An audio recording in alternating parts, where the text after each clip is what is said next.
Hundreds of applicants, just a handful of openings.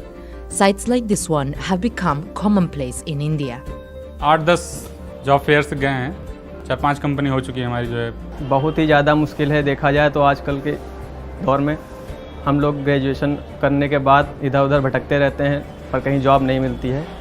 India is the world's fastest growing major economy, but beyond the relatively strong figures lies a grim reality. The nation of 1.4 billion isn't creating enough jobs for its expanding population. India's number of working age population is very impressive, but if you dig down to what the labor market is composed of, it shows a lot of weakness. Some estimates even put the jobless rate as high as 8%, though the government claims it's much lower.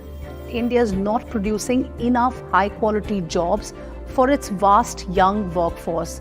If people do not get jobs, the per capita income will continue to remain depressed, and that will have its wider ramifications on global growth as well.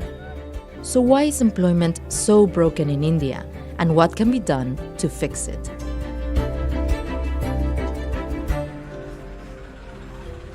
"29-year-old Chandan Kumar has been looking for a full-time job for almost 12 years. Despite having a university degree, he hasn't been able to find stable employment and makes a living delivering food.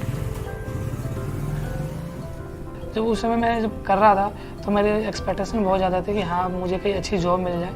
मैं मेरे हिसाब से मैं जहाँ रहता हूँ यहाँ near by में तो उतनी जॉब नहीं है, जॉब है तो पैसा कम है। Kumar is not alone. More than half of the country's population is under the age of 30, a key advantage it has over other major economies such as China, Japan, and Germany.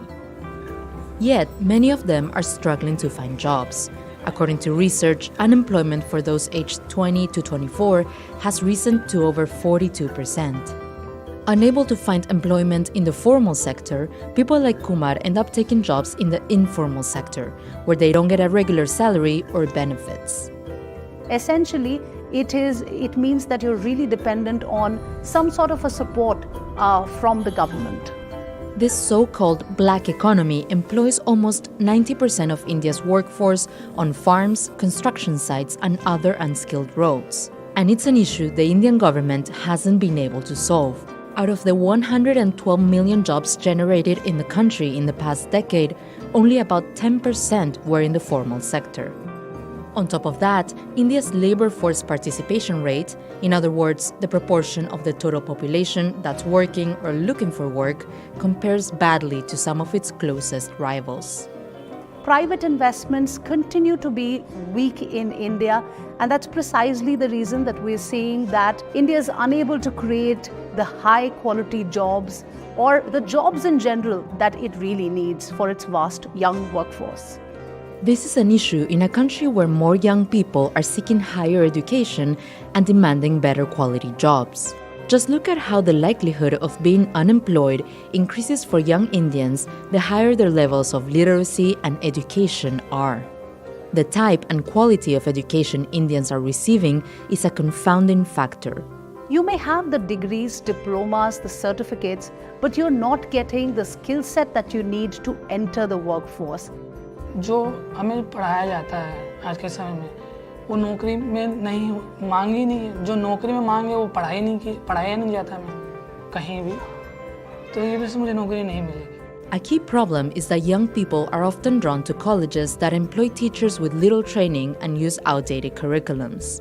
Discouraged job seekers either end up taking up higher studies or join their families in farming activities. Things are even worse for women. The enrollment in tertiary education between men and women are quite equal. It's roughly 52% men, 48% women. Whereas when you look at the outcome in the labor market, it's quite different. In fact, India's female labor force participation is one of the lowest in the world. Women do not enter the workforce primarily because they're seen as caregivers in the family, and that is hurting India in a big way.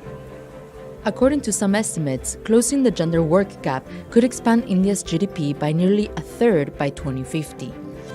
India's employment challenge carries political implications too. At this year's national elections, a failure to deliver on job creation promises played a part in Prime Minister Narendra Modi's Bharatiya Janata Party losing its parliamentary majority for the first time in a decade. You can see that in states where Modi lost seats in Uttar Pradesh, for example, very high ratios of tertiary enrollment in India, and there's a general disappointment in what the reality looked like and the labor market. Modi's ambition was to have manufacturing take up 25% of GDP. That hasn't happened. A lot of people work in the agriculture sector, and these people have moved straight from the agriculture sector to the services sector, leaving the manufacturing sector behind. While Apple and iPhone maker Foxconn have set up factories in India, other big companies aren't attracted to invest. And small and medium businesses aren't filling that gap either. They've struggled due to red tape and lack of capital. Bridging the labor market gap is key as India seeks to attract more foreign investments from companies that are looking to diversify their supply chain away from China.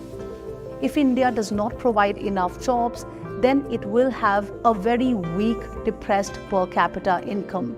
It stands to lose out on its ambition of getting the country to a developed economy status by 2047. And that per capita income, as you can see, is already over $10,000 lower than the world average.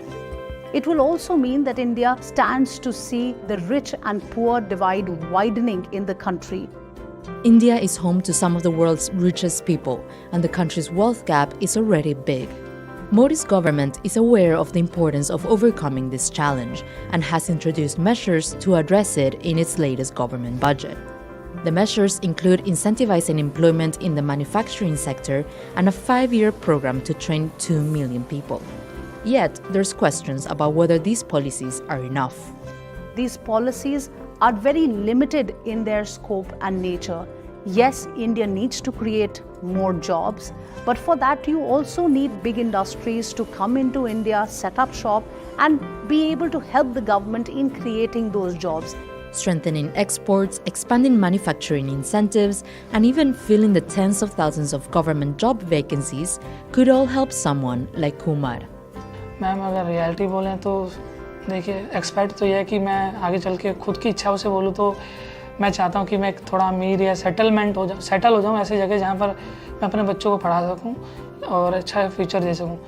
Experts say simplifying labor laws could also make a huge difference and create new jobs. Unless we solve this, where the private sector feels like they want to employ more people and that there's a broadening of labor demand, we will continue to have the mismatch of youth who are now upwardly mobile to the reality of the labor market. India's rapid economic growth, while impressive, is currently facing a significant challenge: creating enough jobs for its growing population. With youth unemployment, ages 20 to 24, soaring past 42%, the issue is a critical obstacle for Prime Minister Narendra Modi's vision of transforming India into a developed economy by 2047. Balancing this ambition with job creation remains a pressing priority for the nation's policymakers.